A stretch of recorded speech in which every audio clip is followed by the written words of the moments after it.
Thank you so much for joining us. We obviously wanted to show you this suspect, but also clarify some information that was given to us preliminarily. So to clarify, Heather Rodriguez, which is the 36-year-old female that you just met, she is not related biologically to the baby. She is, in fact, my understanding, a caregiver. This morning, she took custody of the child for purposes of babysitting. At a certain point, we're still trying to determine what point that was. Ms. Rodriguez left the house and left the baby under custody of her, Heather's 13-year-old daughter. That 13-year-old and the baby were in a bedroom. My understanding is that there was an effort to keep the baby sequestered from the dogs because these dogs were known to cause damage. At a certain point, the little girl was, the 13-year-old was in the bedroom with the 1-year-old little boy when the dogs forced their way into the room. My understanding is that the door leading into that room was already damaged by the dogs at some point before that rendered it not completely secure. The dogs were able to force their way into the bedroom and at that point began biting the baby. The little girl, the 13-year-old, was able to maintain control of the baby, but at this point, and what's being described to me is it was almost a tug of war for the baby between at least one of the dogs and the little girl. At a certain point, additional dogs came into the room as well, and then they joined in the attack. The little girl then spent several minutes trying to fight them off.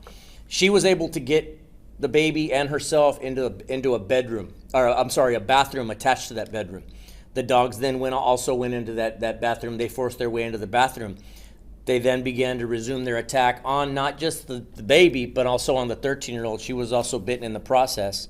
At a certain point, she had to break away and physically left the baby behind in the bathroom being attacked while she went to go get her cell phone to call for help.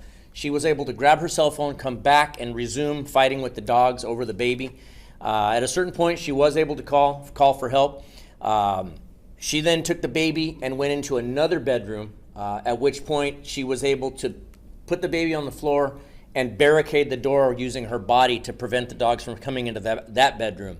When deputies arrived, that's when they were able to come in, take custody of the scene, take control of the scene. They found the baby there, began first aid, called for EMS, who was there pretty quickly.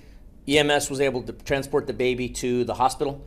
From what we understand about the baby right now, definitely critical condition. My understanding is that they were not able to get the baby stabilized enough to move to university as what we were hoping for, but rather they maintained care of the baby there at SAMC. Injuries are pretty substantial. I've actually seen some pictures of the baby gleaned from our body camera video of the deputies, and it's heartbreaking to see anybody in that condition, even more so a 1-year-old baby. Pretty severe head injuries. My understanding is that the baby's throat and airway are actually damaged to the point where the baby's not able to breathe through normal means. So obviously they've had to do some surgical intervention to allow that to happen. My understanding is that the actual parents of the baby are now at the hospital. My understanding is that even though this dog had some sort of history prior to this happening, in April, the sheriff's office was dispatched for loose dogs, and the dogs were keeping the collar inside his car. In other words, they were not letting him get out of his car. They were barking and growling at him, and he was afraid for his safety, did not get out of the car, called for us. We were able to show up and get the dogs away and allow that collar to get out of the car. The dogs were secured, and at that point, Ms. Rodriguez was actually cited for having dogs running free of restraint. In other words, unleashed dogs. She was allowed to maintain custody of the dogs at that point. My understanding is that the parents knew that Ms. Rodriguez had dogs, but they did not know that the dogs were problematic. Otherwise, I'm led to believe they would not have let her care for their baby the way that they did, had they known that these dogs were unsafe. At any rate, the parents are with the baby at this point, and Ms. Rodriguez, it is our intent, as she's being transported over to South Tower now, our intent is to book her for injury to a child with serious bodily injury by omission. It's a first-degree felony. Additionally, she may face additional charges for the injuries sustained by her own daughter, the 13-year-old, in other words. And I've got to be honest, the 13-year-old in this instance is absolutely, I'm considering her a hero. I think that her actions led to that baby not being mauled even more seriously or even killed as a result of this savage dog attack. So this little girl, unfortunately, she sustained injuries herself. I believe she's going to have some lasting psychological effects as a result of it, but I consider her a hero. CPS is actually involved in this case as well, not just for the welfare of the baby himself, but additionally they're going to be, as we speak, they're heading over to the house to make sure that the 13-year-old is able to hold it together as a result of what she saw and experienced today as well. It's certainly a heartbreaking situation for all. But again, Heather Rodriguez will be booked, and our intent is to book her for injury to a child, serious bodily injury. That's pending if the DA's office will accept that charge. But that is our intent as we speak. If there's any changes to that, I will update you. Esta tarde, ustedes conocieron a esta sospechosa Heather Rodriguez. Se aparenta que Heather, al principio nosotros pensábamos que era la madre del bebito, sino que nosotros nos dimos cuenta que no es la madre. Ella solamente estaba cuidando al niño. Ella en algunos momentos dejó el niño con la niña de ella que tiene 13 años de edad. Ella se fue de la casa y dejó el bebito bajo la custodia de la niña de 13. Se aparenta que la niña estaba en el cuarto con el bebito cuando los perros de la casa forcejearon y lograron entrar por una puerta a la recámara donde estaba la niña con el bebito. Los perros pudieron hacer eso porque ellos ya habían dañado la puerta, como que si ya habían dañado la puerta hasta el punto que ya no podían atrancar la puerta, sino que los perros tuvieron éxito en entrar al cuarto, uno de los perros atacó el bebito. La niña empezó a forcejear con el perro por el niño, y ya los otros perros entraron y ellos también empezaron a atacar el bebito.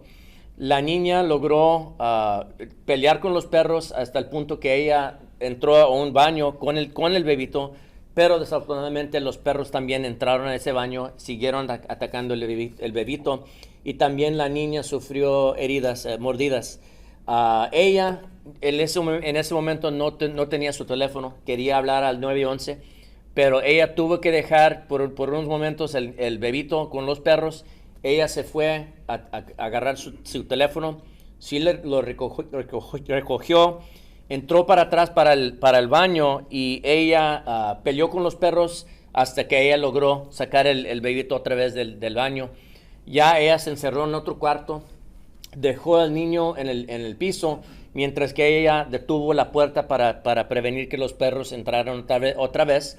Ya cuando nuestros oficiales llegaron, tuvieron éxito en separar los perros y ya darle primeros auxilios al bebito y hablar a los médicos, donde el bebito fue llevado al hospital con heridas graves, heridas a la cabeza, a la garganta.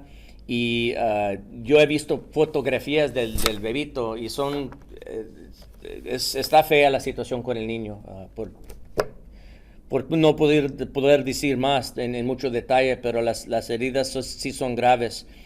Los padres del bebito están con él en el hospital, ahorita en el hospital SAMC. No pudieron llevar el niño para universidad por la seriedad de las heridas del bebito. Entonces ahí está en SAMC ahorita. Ojalá él vaya a sobrevivir sus heridas, pero sí son heridas graves. Lo que sí se sabe de la historia de estos perros y de esta mujer fue que en abril nuestros oficiales recibieron una llamada a la casa que los perros estaban fuera de la casa y estaban deteniendo un hombre en su carro. No lo dejaban salir del carro.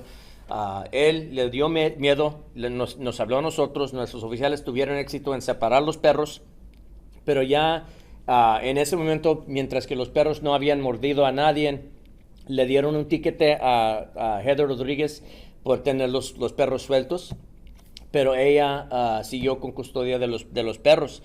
Ahora sí, nosotros les quitamos los perros entre nosotros y Animal Control, y ahora se va a averiguar qué va a pasar con los perros ahí en el futuro. Más que seguro que esos perros ya no vayan a regresar a esa casa. Desafortunadamente, para mí, si yo prefiero ya poner a dormir esos perros, aunque uno no quiera, la vida de este niño es más importante. la seguridad del público es más importante, digo.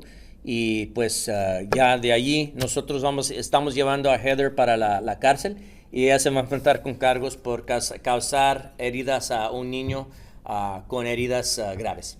Any questions? Baby boy is in critical, life-threatening injuries. Definitely life-threatening injuries, yes, sir. Do you know the extent of the 13-year-old injuries? No, my understanding is that her injuries, it's horrible to say, she was covered in blood, but I think the majority of that blood belonged to the baby.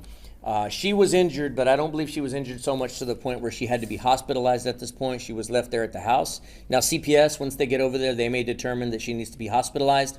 That's certain, or at least removed from the home.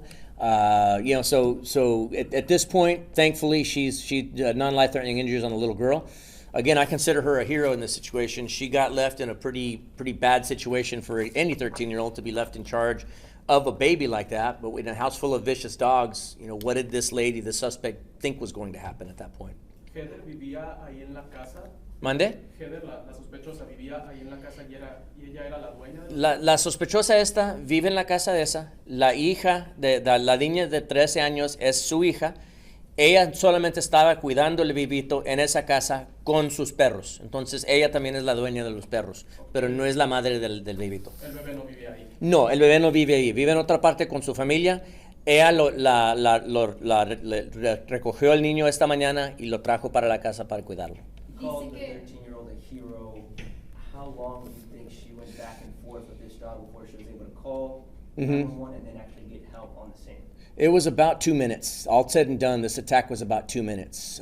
But I mean, the dogs, I haven't seen the dogs, but they're described to me as XL pits or bulldogs. So in other words, they're very thick, very heavy, muscular dogs. And so, for a 13-year-old little girl, I haven't seen how big she is, but for her to be able to fight for 2 minutes is a long time to fight. When you're fighting, when you're outnumbered, we're talking at least 2, possibly 3 dogs that she was fighting with, probably each weighing more than she did. My understanding is it's 4 dogs. This little girl did her very best to fight for 2 minutes, and I think that God willing, this baby survives. I think it was in no small part due to the heroic actions of this little girl. Super proud of her. Dice que el niño no vivía ahí, que nomás lo estaban cuidando. ¿Tienen alguna relación? ¿Eran nomás amigos o cómo conocían al niño? Solamente le pagan a esta señora que mantenga a su niño mientras que ellos estén en el trabajo. No son parientes, sino que ella solamente les cuida a los niños por dinero. Y es lo que estaba pasando este día. Por lo que nos dicen a nosotros, los padres sabían que Heather tenía perros, pero no sabían que los perros eran bravos. Entonces, desafortunadamente para esta familia, tuvieron que encontrar esa información así. Entonces, esa no era la primera vez que el niño se quedaba ahí. No, this is not the first time they babysit, right? Sir? No. Has the baby been in that house before? Antes ha cuidado el niño en esa casa, pero más que seguro que la niña de 13 ya sabía que el problema que ellos tenían con esos perros, entonces por eso detuvo al bebito en el cuarto. En dado caso, esperemos que no, el niño llega a morir. ¿Qué cargos podría enfrentar entonces esta sospechosa? Bueno, por ahorita este cargo, si lo toma el fiscal, este cargo cubre si el niño llega a fallecer. Aunque no quisiéramos, aunque estamos en estos momentos estamos orando que no pase, si Dios no quiera el niño fallece, este cargo también cubre eso. Out of the 4 dogs, do we know if they all took part in the attack? Do we have a number on that? At this point, no. I believe at least 2, but it's possible all 4 of them may have. Once we find out, we'll see what ends up happening. Obviously for me, any dog that took part in it needs to be put down. I don't think there's any scenario in which we could see giving any of these dogs back. So obviously that's outside our hands. It's up to animal control to determine which dogs were involved. But hopefully all of these dogs are removed from that situation. And any that are responsible for attacking a little boy probably need to be put down. As heartbreaking as that sounds, the life of a little baby is much more important. You answered my second question a little bit there, but who are the dogs in custody with currently, and what's the next step for them? Animal control has the dogs now, And animal control will determine that, what happens to the dogs at this point. We'll certainly have input on it, or God willing, we'll have input on it. Of course, my preference is that those dogs never go back to that home ever again. Are you able to go into detail about how Heather cares more about the dogs than the child? Sure. I mean, and that is a given. While initially we thought she was related to the baby, we've come to find out that she's not. What I can tell you is that at that scene, they really gave our deputies a hard time as far as they didn't want to give us the dogs. And then it was, okay, we're just going to give you this one, but not these others. The deputies stepped in and said, no, we're going to take all the dogs. Our deputies, in conjunction with animal control, we took them all in an abundance of caution. If we're able to find out that one of the dogs or several of the dogs were not responsible for it, then fine, perhaps those can go back. But she seemed to be more concerned with what was going on with those dogs than with the fact that her inaction, her omissions, almost caused the death of a baby, and still might, God forbid, if this ends up happening. Any idea on where she went when she left the house? No, I'm not able to determine that. I don't know that information at this point. I believe we're trying to find out if she went to work or went to run an errand. But certainly nothing could be so important that you would just endanger the life of a baby like that. We also don't know how long she was gone from the house. We don't. I was just asking that question before we came down, and we still don't know that is how long she was gone. Can you also talk about the fact that once she's gotten down here, it seems like she's not cooperating? Oh, she came down with us, and she refused to give a statement. She didn't have anything to say to us, and as you see her there, she didn't seem very concerned at all for about anything. Again, her omissions definitely affected the rest of this baby's life, and hopefully didn't lead to something even worse happening to him. Esa era mi pregunta, que si ella estaba cooperando con ustedes y también cómo es que ella estaba reaccionando ante la salud de los perros, más sobre que la salud del bebé. Sí, no, cuando llegaron nuestros oficiales a la casa, ella solamente no nos quería soltar los perros, sino que a fuerza tuvieron que quitarle los perros y luego ya la arrestaron a ella.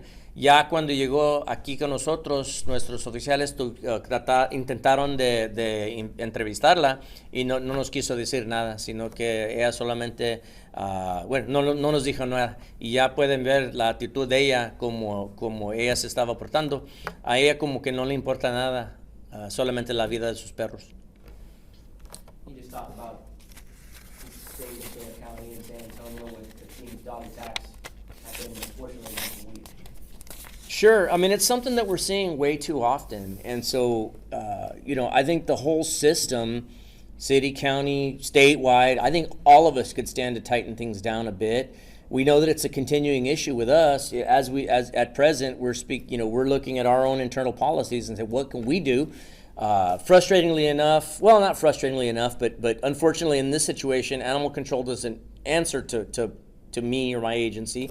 So we do what we can to work with them. So we'll see what we can do to tighten up our part of the process. We'll certainly work with them, and I have all the indicators are that they'll work with us. But we just need to see how can we work better together to prevent these things from happening, because it's something that we're seeing with much more frequency.